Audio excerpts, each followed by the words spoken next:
We both put quite a bit of effort into learning Spanish before our travels, and it was pretty frustrating when we got here. Suddenly I would hear sentences and not be able to pick out a single word.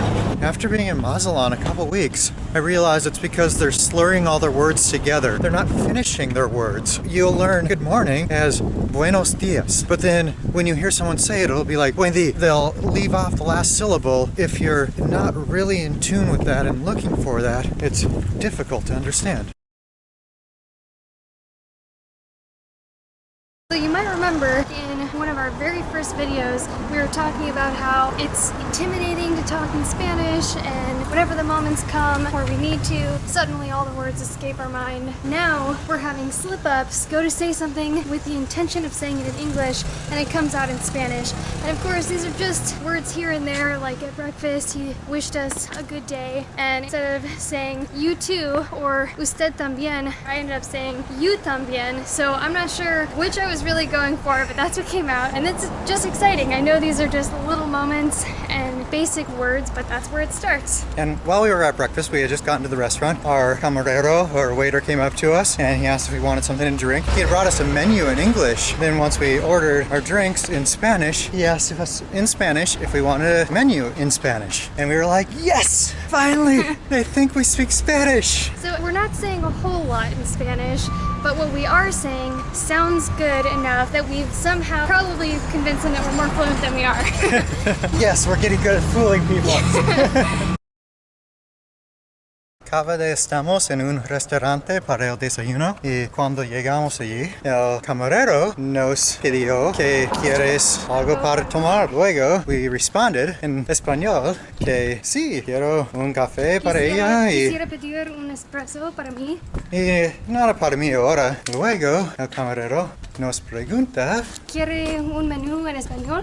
See, shopping for a swimsuit for Maddie at these local shops. Let us tell you, if you're trying to learn a language, the best time to do it is when someone's trying to sell you something. If you're trying to speak in another language and you don't know a word, they're going to teach you that word if it means that you're going to buy something from them. So we've probably gone into 25 shops looking for a swimsuit and the right style. Estillo. Estillo. For traje de Sí, baño. traje de baño estillo. We've learned a lot of words just doing that.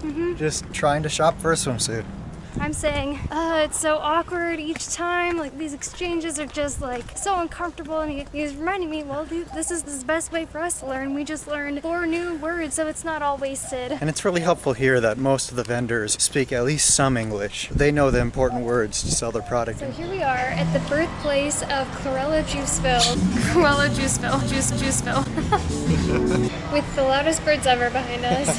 Here I am trying to freaking order some food. Oh my gosh. One day I hope this is going to get easier. I felt like I actually got more words out than I usually do. I'm usually trying to piece different sentences together, and I couldn't remember how to say peanuts. Well, actually, I don't really know how to pronounce like cacahuates.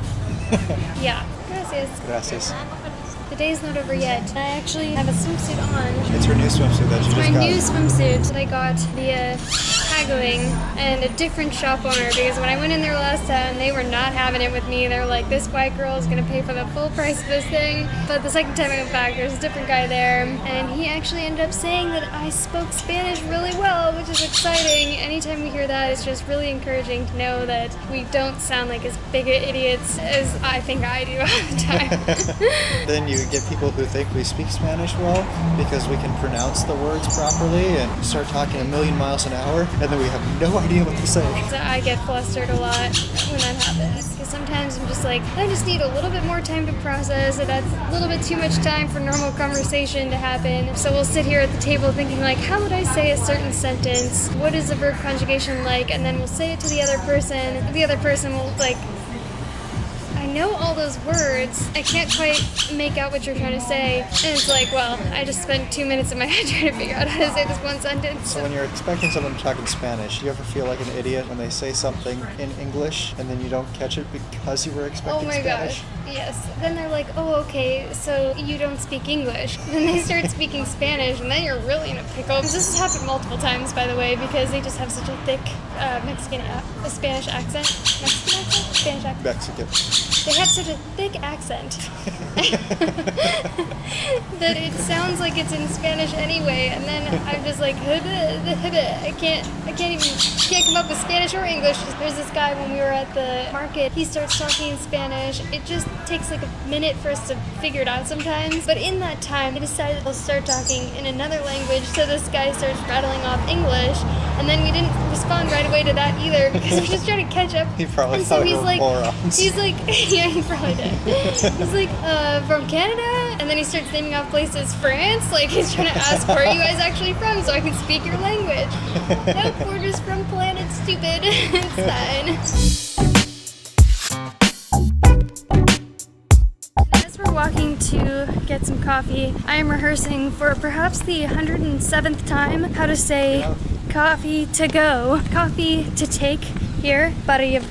Or for to carry, para llevar. I want to say para llegar, which is for to arrive. I let that slip the other day. She looked at me like, oh my gosh, this freaking girl. Rehearsing a little bit more. Hopefully that doesn't happen yet again. It probably will, because for some reason, that's just what I want to say every time. So providing people laughs on the daily.